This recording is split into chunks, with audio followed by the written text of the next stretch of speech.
근데 저 두 분은 요새 부쩍 붙어 다니시는 듯.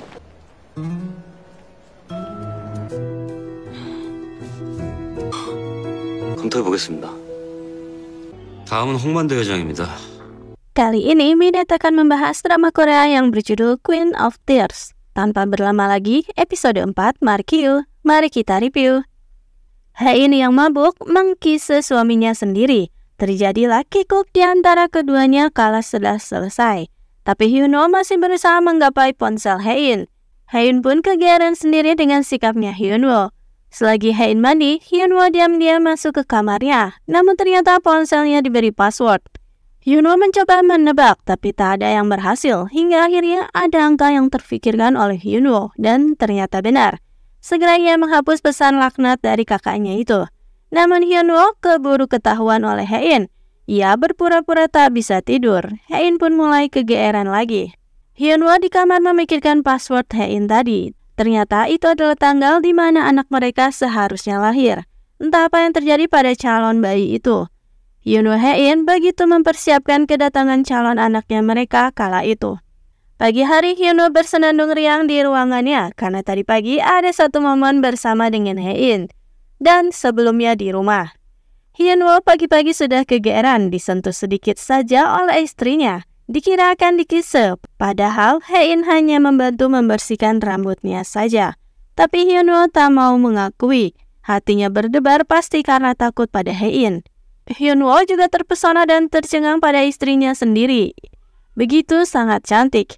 Hyunwoo bahkan salting kalau Hae-in memuji penampilannya. Di kantor gini giliran Hyunwoo yang terus memperhatikan gerak-gerik istrinya.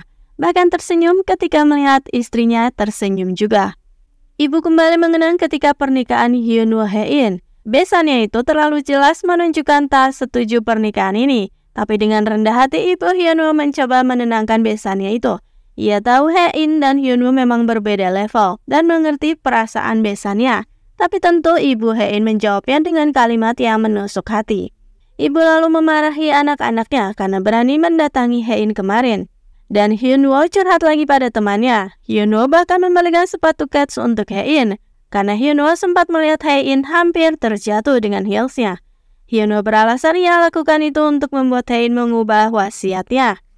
Dan yang mengejutkan, Hae-in memakai sepatu itu seharian, meskipun tahu itu adalah sepatu diskonan. Akan bertemu dengan Pak Herman, Eun-sung tak suka dengan penampilan Hae-in yang memakai sepatu kets. Eun-sung memberikan rahasia pada Hae-in, yaitu dengan memberi rahasia Pak Herman yang punya selengkian. Hae-in pun menggunakan itu untuk sedikit menekan Pak Herman. Hyunwoo lalu bercerita mengenai Baek Eun-sung yang selalu bertemu dengan Hae-in setiap hari. Bahkan ia memergoki Eun-sung memegang rambut Hae-in. Hyunwoo tak mau mengakui ia telah cemburu, tapi ia malah memanggang daun selada bukannya daging. Hyunwoo membawa pulang kue kacang untuk Hae-in. Temannya pun langsung ngereok. Itu pasti karena cinta. Tak lama Hae-in mengirim pesan, ia akan memberikan kabar bagus. Temannya tambah ngereok lagi, karena itu pasti berita tentang perubahan wasiat Hae-in. Namun setiba di rumah ternyata dugaan Hyunwoo salah. Itu adalah tentang penyakit Hae-in, di mana ada rumah sakit yang bisa menyembuhkan penyakitnya. Peluang Hae-in 51%. Hae-in begitu senang, ia tak akan kalah dengan penyakit itu. Tapi berbeda dengan Hyunwoo, ia langsung berlari tak karuan, berteriak begitu kencang.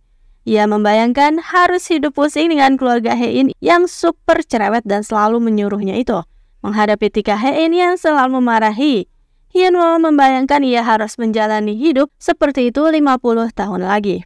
Bibi Macan mencoba merayu ayahnya untuk mengabulkan permintaan, yaitu kencan berdua di hari ulang tahun. Ayah pun merasa geli sendiri dengan tingkah anaknya itu. Hyunwoo mulai bertingkah kocak, kala pagi-pagi di rumah sudah ada Eun-sung. Hyunwoo bahkan menguping pembicaraan keduanya dan mengawasi keduanya di luar ruangan. Eun-sung ini selalu saja mencoba memanas-manasi Hyunwoo. Akhirnya Hyunwoo bertanya pada Hae-in, kenapa Hae-in memperlakukan Eun-sung berbeda dengan dirinya? Biasanya Hae-in akan marah ketika rambutnya dipegang. Hae-in pun keheranan dengan tingkah suaminya dan pergi begitu saja. Tapi sebenarnya, diam-diam Hae-in pun tersenyum.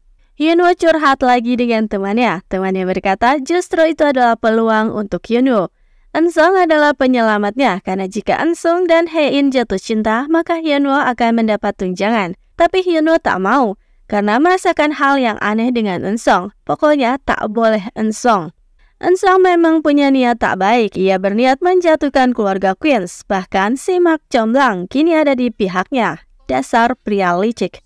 Mak Chomlang mengatakan jika keluarga Queens itu begitu mudah diperdaya hanya dengan sebuah ramalan yang ia dapat dari mesin pencari. Ibu terkena omongannya si Mak Chomlang. Ibu pun langsung marah-marah pada Hae-in. Hae-in pasti telah mengatakan buruk pada Eun-sung tentang Suchol. Itulah pasti penyebab Eun-sung tak mau berinvestasi untuk Suchol. Sebelumnya, ibu diberikan laporan oleh si Mak Chomlang yang komplotan dengan Eun-sung. Ia memberikan foto-foto Eun-sung dengan orang-orang hebat dan memuji Eun-sung. Si Mak Chomlang mulai menjelekan Hae-in jika Hae-in ditakdirkan untuk memangsa saudara-saudaranya seumur hidup. Sebelumnya, Hang Suchol mencoba meyakinkan Eun-sung untuk berinvestasi padanya untuk pembangunan resort, tapi Eun-sung sepertinya tak tertarik. Eun-sung kini menargetkan sang ketua Queens. Ia berniat memasukkan kakek ke penjara dengan kasus penggelapan dana pajak. Sungguh pria ambisius. Hyunwoo meminta Hae-in memberitahu keluarga Queens tentang penyakitnya. Tapi Hae-in tak mau karena orang tuanya sudah pernah kehilangan satu anak. Ia tak ingin mereka shock kembali dan menambah beban mereka. Kakek terkejut bukan kepalang karena kencan dengan anak macannya ternyata adalah jebakan untuk dirinya. Di sana ada anak yang sudah diusirnya dulu. Kakek seketika murka. Ia tak sudi memaafkan anaknya itu karena diketahui anaknya itu pernah mencoba menurunkan kakek dari tahtanya dan berniat memenjarakannya. Sudah 20 tahun berlalu, tapi ayah masih belum bisa memaafkannya juga. Keributan terjadi di mallnya Hae-in. Sepasang pengunjung meminta pengembalian barang padahal sudah habis dipakai. Bahkan sang pria hendak memukul karyawan. Hae-in yang kebetulan melihat kejadian itu dengan swag pun berkata, jika keduanya akan dituntut karena penyerangan dan perusakan properti. Dan akhirnya pasangan itu pun digelandang oleh satpam di sana. Ayah Hyunwoo mencalonkan diri sebagai kepala desa lagi, tapi kini ia punya saingan baru yang tampaknya lebih disukai oleh warga desa. Kakak Hyunwoo yang tak ingin ayahnya kalah, ia mengirim pesan pada Hae-in untuk segera mengunjunginya sesuai janji Hae-in tempo hari. Saat tiba giliran ayah, para warga desa malah membahas menantu Queens-nya itu. Dan tak lama gemuruh di luar gedung balai kota terdengar. Ternyata itu adalah Hae-in. Semuanya takjub tak percaya, bahkan ayah Hyunwoo sekalipun. Hae-in mentraktir warga desa dan memberikan banyak bingkisan mahal. Hyunwoo lalu diberi kabar oleh ibu jika Hae-in kini ada di desa Yeongduri. Hyunwoo pun bergegas datang. Hae-in lalu melihat-lihat kamar Hyunwoo dan mendengarkan musik di iPod lama, sambil menikmati pemandangan di depan rumah. Ada anak kecil menghampirinya dan itu adalah anak dari kakak Hyunwoo. Tapi bahkan anak itu tak mengenali bibi iparnya sendiri. Mereka lalu berkenalan dan tiba-tiba saja baju Hae-in sudah kotor penuh lumpur. Hae-in terluka dan hari pun sudah gelap. Hae-in kebingungan dan merasa linglung.